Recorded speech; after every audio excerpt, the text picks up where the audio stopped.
Let's go ahead and talk about a highlight game breakdown here on our ATS YouTube page.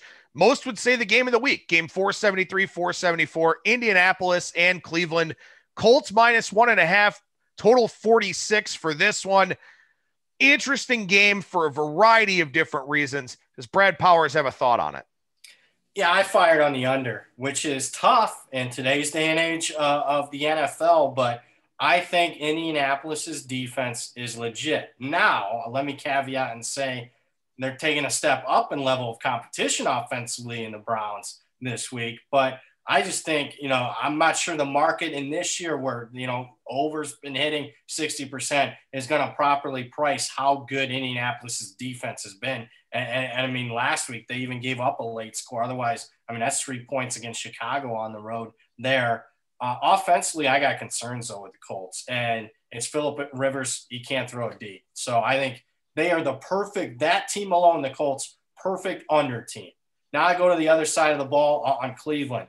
Certainly defense has some issues there. But again, level of competition's been okay. I do think Joe Burrow is going to turn out to be a pretty good NFL quarterback, so they gave up a lot of points there. Prescott's been putting numbers up on everybody. So, again, Cleveland gave up a lot of points there. Not sure the Colts are going to have that same type of success. What I am going to – and here's the mispricing for me in this one. I don't expect Cleveland to have a type of offensive performance that they've had the last 3 weeks. When they had to step up and play a very good defense, what they get? Week 1, what was it, 7 points, 6 points, whatever it was against Baltimore. They aren't facing Washington. They're not facing Dallas. They're not facing Cincinnati here on the defense side of the ball. You lose Nick Chubb. I get it. Kareem Hunt can step in and play and be very capable there, but I don't expect Baker Mayfield and company to have success. Under for me, finally, weather can always be a factor in Cleveland. You live there. I lived there for years. I mean, it's late October. You get a little bit of a breeze off the lake there. I mean, a good day can turn into a bad day real quick. Yeah, when you look at the Browns, I mean, two of the big things really that have helped them here in their games against Washington and Dallas have been turnovers. They've had a lot of short fields. They haven't really been asked to drive the length of the field a whole lot. Maybe they are here in this game against the Colts. You would think Rivers would take care of the football as much as he possibly can. I do like Cleveland in this game, and it's not a homer pick or anything like that. There are a few different reasons. One, Phillip Rivers just doesn't win close games, and this game is expected to be close. He's not good in those games that come down to the last possession. He's got a knack for throwing that bad turnover or taking that sack because he's as mobile as an Easter Island statue. And the thing about this game is that you've got two really good offensive lines, but the Browns have a better pass rush, so I think that they can disrupt Phillip Rivers a little bit more. The Browns have been moving Baker Mayfield as much as they can. They've used a lot of pre-snap motion and stuff like that. That helps. That throws the defense out of whack. And the Colts are going to be missing probably Darius Leonard. They're missing some key guys in the secondary. And the Browns have shown a really good ability to run the football this year.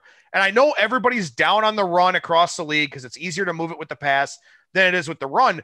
But you can run on the Colts. I know teams haven't done it yet, but you can run on the Colts with the way that they scheme defensively unless they're willing to dramatically change something up. The Browns have the best rushing attack that the Colts have seen this season by, I think, a decent margin. I know Minnesota runs the football well with Cook, but the Browns have a lot more looks in their running game, even without Nick Chubb. So I think those things, schematically, the X's and O's really help Cleveland in this spot.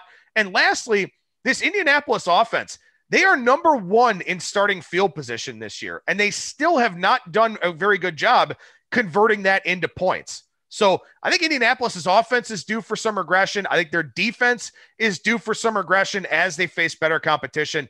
I do like Cleveland here, and the Browns, again, not being a homer as a Cleveland guy here, are one of my favorite NFL picks of the week and will make my Circa card for tomorrow's show. That's strong. In fact, so strong you just talked me into the Browns. I hate betting them, though. But I'm going to get a Venmo request from you on Sunday night. Give me my damn Browns money. All right. Maybe I'll make a bet, half for you, half for me. You know what? I mean, look, I think that, again, and maybe it's unfair to hold this against Indianapolis, but they've really played a very weak schedule. They've not played teams that are competent on both sides of the ball. And I don't know if the Browns are competent on defense. As they get more guys back, we'll kind of find that out. But again, these are, first-year coordinators, first-year head coach, And I think I've seen improvement each week. So, again, I got to go with Cleveland here. And, that was at least one of the teams coming into it, first-year coaches that I was not looking to bet against this year, just because, you knew there was going to be an upgrade at the head coaching spot with Stefanski over Freddie Kitchens. So I don't know. I guess I'm so cautiously I don't even want to put optimistic with Cleveland. I've been so disappointed by the Browns. They are the one team in the NFL I kind of root for, and it's been such heartbreak for 25, 30 years that this would be a big win.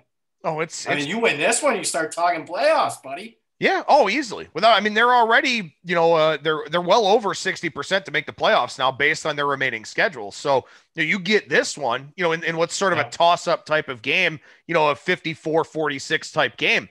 Yeah. You have to start talking about that. And I agree. I'm a cynic. I'm a pessimist. I'm jaded as can be because the Indians are my number one team, and God knows they'll never win anything ever again. But I understand it. And again, we talk about perception biases. I don't want to run too long with this highlight video, but there is that perception out there about Cleveland that, they've been this popular team, this team that sharp bettors have lost money on for several years in a row. People out there in the betting market don't want to trust Cleveland. And I wonder what happens with this number as we get closer to kickoff in that regard. I think the sharp money is on Cleveland here. We've seen it already come down. Does it go lower? I'm not sure. I think it'll be right around this range. That's my prediction. So this was a highlight video here talking about the Colts and Browns. We got other highlight videos on college football, the NFL, all sorts of different things on our ATS YouTube page. And like I said, we highly encourage you to subscribe and download to the editions here of ATS Radio, our full podcast, which includes a lot more topics and talking points and a lot more games as well.